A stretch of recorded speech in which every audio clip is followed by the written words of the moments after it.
ഗാന്ധി ചെയ്ത ഒരു പ്രവൃത്തി സുഭാഷ് ചന്ദ്രബോസിന് ഗാന്ധിക്ക് മേലുള്ള വിശ്വാസത്തെ നഷ്ടപ്പെടുത്തുകയാണുണ്ടായത്.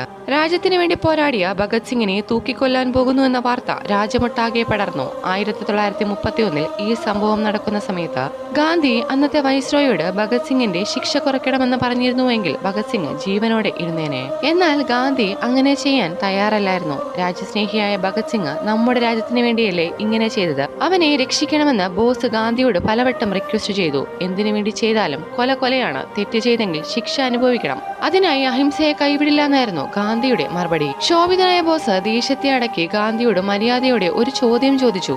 ഒരു വീരന്റെ ജീവൻ പോലും സംരക്ഷിക്കാൻ കഴിയാൻ ശക്തിയില്ലാത്ത അഹിംസയെ വിശ്വസിച്ച് എങ്ങനെയാണ് ഒരു രാജ്യം സ്വാതന്ത്ര്യം നേടാൻ പോകുന്നത് എന്നായിരുന്നു ആ ചോദ്യം. 1943 അദ്ദേഹം ആദ്യത്തെ ഇന്ത്യൻ ദേശീയ സൈന്യമായ ആസാദ് ഹിന്ദ് ഫൗജിനെ രൂപീകരിച്ചു. ആയിരക്കണക്കിന് ഇന്ത്യൻ യുവാക്കളെ സമരത്തിൽ പങ്കുചേരാൻ പ്രചോദിപ്പിച്ചു.